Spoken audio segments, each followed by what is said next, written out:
It had been 50 rotations since the Federation's flagship protector had gone missing. Its last reported position was near the edge of Federation space, right in the frontier of unexplored wild space.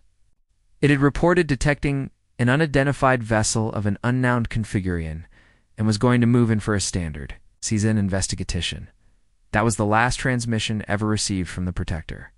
They had sent multiple search party fleets, dome sweeps, of dozens of systems, starting with the closest ones to its last reported position and slowly expanding outward, searching system by system, coming up empty every time. Eventually, they officially declared the Protector last in space and called off the search. The disappearance was somewhat of a mystery for a while. Having no lead save for the unidentified vessel of an unknown configuration, we knew they weren't going to investigate. Truth is, we had no idea what happened. That is, until about 5 rotations ago, eh? Small scout ship located a single escape pod from the Protector about 50 light years from the Protector's last known position. It held a single occupant, Commander Zorp, the Protector's first officer. He had puffed himself in status, likely due to the lack of enough rations to last long enough. The scout ship had revived Commander Zorp and brought him here at Tummy Base.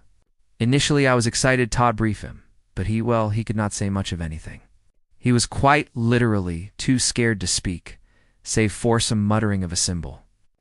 That was for rotations ago, and every day I waited in anticipation for him to be ready to debrief. And every day, he had broken down halfway through his first sentence. Today was different. Today, he finally recovered enough to speak.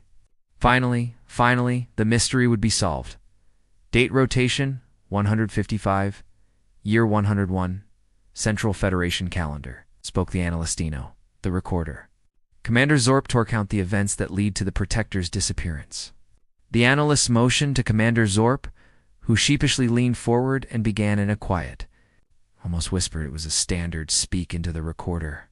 Please, the analyst, cut him off and start with Thena. I shifted in my seat. I'll admit I was a bit impatient, but I held myself together. The analyst was just doing their job. The date was rotation 105, year 101, Central Federation calendar. We had detected a small vessel of funk-noun configuration. It couldn't have been more than 50 shans long. Hell, the Protector was 1,000 shans long. The damn thing fit in our cargo bay. He paused for a second, collecting himself before continuing. It should have been a standard seize and investigate mission. Disable the ship, pull it in, scan Androverse, engineer the technology, question the occupants, then release, standard. Well, the disabled their ship part was much harder than its hold have been. That tiny ship was extremely maneuverable, which is somewhat common for a ship that size, is supposed, but the firepower. No ship that small should be able to pack that much of a punch. He stopped to collect himself again before continuing. That ship had the firepower of a ship half size of the Protector, not one 20 times smaller. Hell, Captain Alma scolded the damn thing off, but we managed to disable them. Honestly, a few more volleys and I think Captain Woodhave called it off. He had paused for a while. I was about to speak up, but the analyst beat me to it. Go on. Commander Zorp locked eyes with me, almost pleading to let him stop. Of course, I stood firm, he continued. We brought it on board, and the breach team began to cute and tow the docking hatch. Again, it took them much longer than it normally would have, with any other alien vessel we have come across. Eventually, we did Monagito breach the door, and the board and shade party entered. He paused, locking eyes again. That team was among the first to die. Each team member was broadcasting what they saw, and I was watching from the bridge along with the captain. At first, we only saw glimpses, a flash of what looked like some sort of creature. We only saw a glimpse, but it seemed to have to legs end walk upright. Of course, it was gone long before we could get a real good look at it. The team fanned out to cover more ground and clear the ship faster. That's when the first team member went to flying. Their feed just cut out. Now pawns fire. No screams, no sort of indication of any danger. Just entered a room, and the feed cut out. We sent another to check up on them, and the same thing happened to them. The commander took a breath before continuing. We sent the rest of the team after them. The first half reached their location first. This time nothing happened. They entered same room as the first two, but this time, nothing. Nothing? I asked. Nothing, he continued. The room was empty, dark, and quiet, and there was no signs of, well, anything. The team members were missing. There were no signs of any aliens, just a mostly empty room with a few consoles with flashing lights. The no thing only lasted a moment, though, Hess said, pausing for what I swear almost seemed like dramatic effect. In reality, I knew he was just collecting himself to continue. He then looked back at me. Then they sprang their trap. Alatha panned all at once. The room the first half of the team was in suddenly light up. Heck, as far as we could tell, through whole ship very suddenly powered up and came to life. The second half of Thedum, we lost their feeds. But this time, they didn't just disappear. We heard shrieks and weapons fire, not just through the feeds of the first half-off team. But the surveillance systems in the hangar bay housing the alien ship icked it up too. By the time the first half of the team reached the second half, it was too late. They were dead. Bethelians didn't even bother hiding that time. The remaining team members' feed cut out, but not before I saw one. For just a second, I saw one of the aliens. It was bipedal. 2 arms, 2 legs. It was covered in mostly black coverings. I'm assuming armor or clothing. And their skin was a pinkish tan. But the biggest thing I remember, the most terrifying thing that stuck with me more than anything else, was the eyes. They were white with a blue ring and a black center, but they weren't on either side of the head like most sapient species. No. These were the eyes of a predator, and they were staring right at me. Well, technically the poor soldier whose feet I was watching, but it felt like they were staring right at me. Commander Zorp stopped and took several deep, almost aboard breaths. It was as if he was reliving his worst nightmare, except this was very real. The feed cut out almost immediately, and suddenly Thelian ship systems came back online. It shouldn't have. Every reading we had prior showed the alien ship as having been disabled. Then it opened, fired. It opened fired in a ship it was housed in, which is insane to even think about. Anyway, the automated security systems in the hangar bay returned fire. It couldn't have been more than a fuse cans. But then the alien ship exploded. It exploded. Took out the hangar bay, communications, the FTL drive, and a good chunk of that and the surrounding dicks. He took another pause before continuing. Luckily, the automate system sealed the decks almost immediately after the explosion, so we didn't lose too much atmosphere. But the damage had been done. I then decided to speak up. When we found and revived you, you kept mentioning something about a symbol. You weren't cognizant enough to elaborate, but symbol. He started. We found a piece off the alien's hull on an adjacent deck. It had a symbol on it. Could you create the symbol now? I asked. He nodded, and the tech handed him a pad and a writing utensil. It took the commander a moment, but then he hand-dead the pad. I looked down and saw the symbol. I didn't know what it meant. Booted obviously seemed to be some sort of significance to the bipedal aliens. In any case, it was our only lead. I handed the pad to my assistant. Load this into the main computer and have it analyzed. My assistant took the pad and exited their room before. I turned my attention back to Commander Zorp and motioned for him to continue. We thought it was over. Avery odd, abnormal, and violent end, Butin end nonetheless. He paused, letting out a sigh. We couldn't have been more wrong. That's when things started to go wrong. I asked as if the whole incident up to that point had just been business as usual. Commander Zorp looked at McGain, nodding. It started with small tools going missing. A plasma torch gone from an engineering tech equipment. Animor's lock disappeared. A data rod missing from it. At first we thought it was just incidents attributed to a fatigued crew. After all, the damage was extreme, and the crew was working on stop to fix it. It made sense some tools might get misplaced. But then things started getting really weird. At first, the main computer efficiency went down 2%.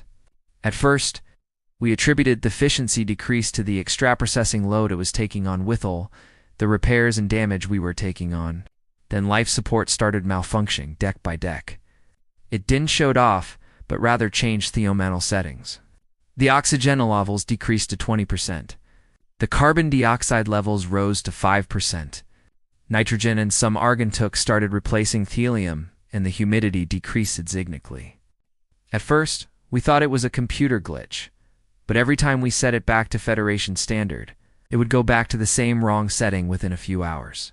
Hell, we even dressed starting the main computer. After that, we thought it worked as our reading were coming back normal.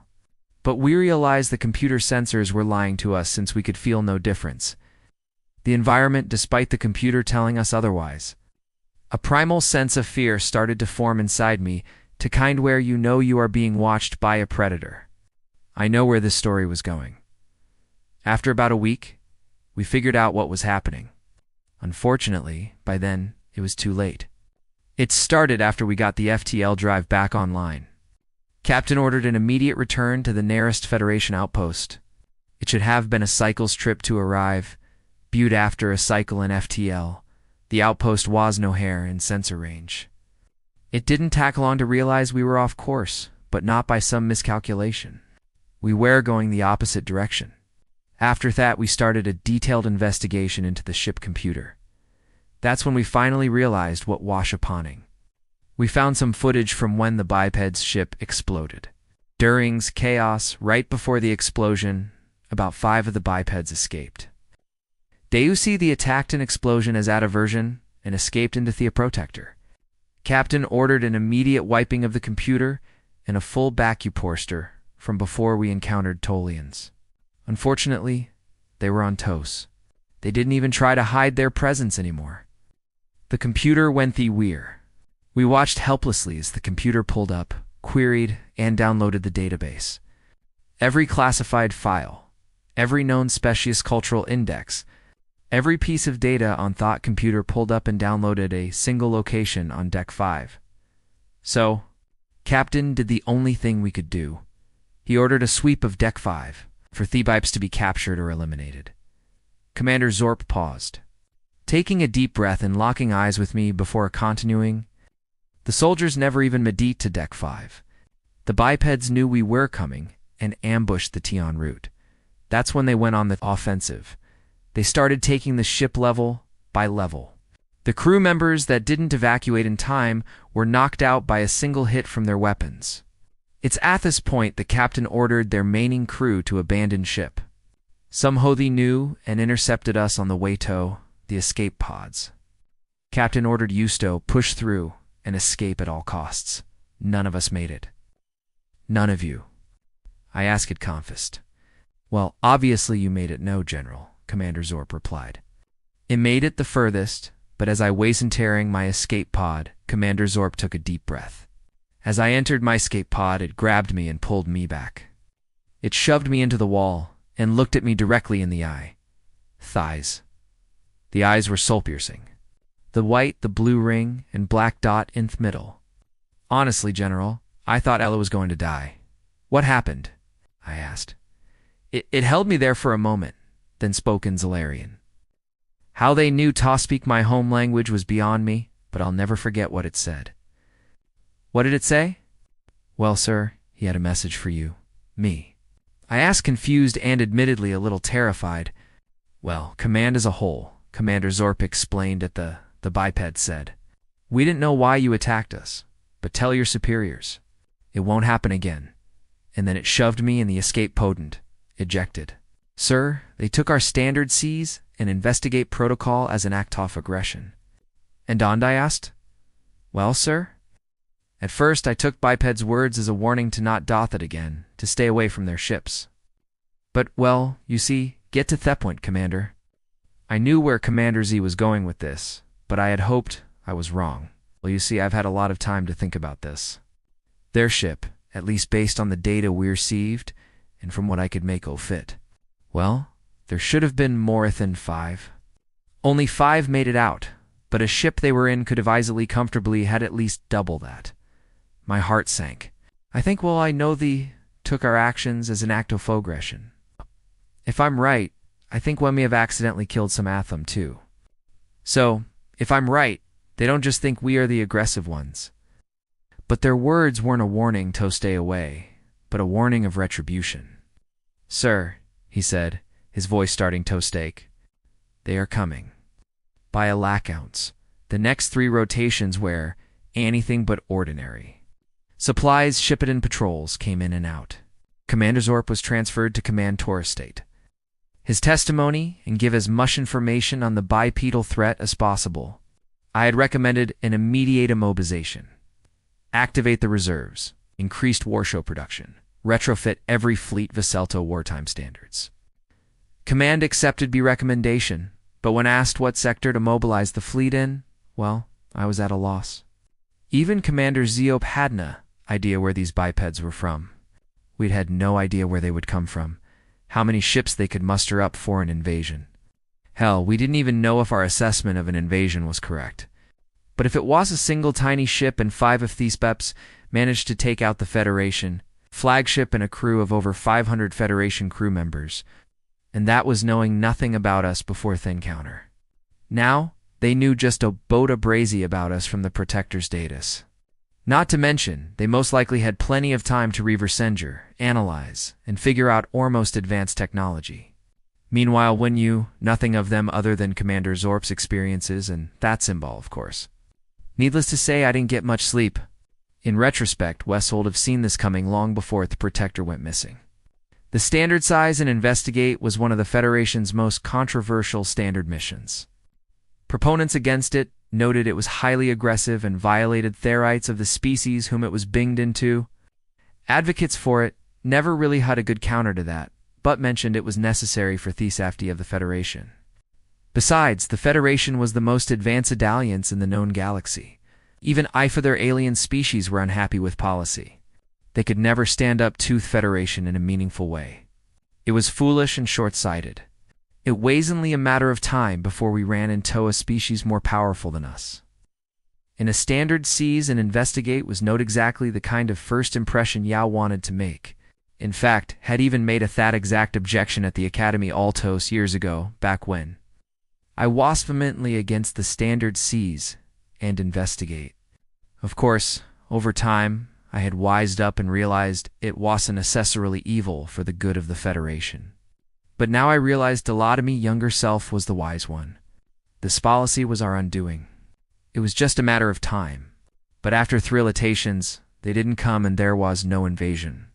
I had just started Torlax and things were starting to return on normal.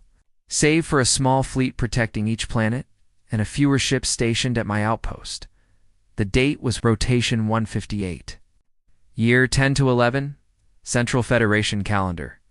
I was just about to end misshift when I got called up to the situation room. "Sir," the Inyan said, motioning me over to her station. "We've detected a small fleet of 12 vessels of unknown configuration heading right for us." My heart started to sink. The ships are still a few light years out, but are coming in fast. We estimated more than a few hours before arrival. The automated outposts were unable to identify the ships. But we did get a single match on a symbol, but the symbol file is classified. Without a word, I walked over to Thea console and imputed my command code. The image came up and I froze. That feeling had come over me again. The primal fear of being watched by a predator who would do in their sights. But this time, it wasn't a story. This time it wasn't something that was happening to Summy and Niels. This time it was real, and it washed in now. "Sir, what should we do?" the ensign asked. "Send a priority message to command, tell them. Tell them it has begun." The communication officers quickly started sending a string of messages to command. But it didn't take long before one of them stopped and turned back to home. "Sir, we are being jammed." "Sir Waddy? We do?" My next in command asked me. I hadn't taken my eye off that symbol. Theon recognized symbol the Protector crew had found on that alien ship's hull. The one connection we had to the bipedal aliens. But this wasn't Tone's ship. It was 12, and all of them had the symbol on it. I still didn't know what the symbol meant, but at this point, it didn't really matter. Even so, it was all I could do to stare at the screen, to stare at that symbol. The Federation's day of reckoning had come. We didn't know much about our enemy, but knew the symbol by which they identified their ships. "Sir, what a waito?" My next-in-command asked me again, a more urgent tone. I was frozen in fear. For the first time in my career, Asa General, I did not know.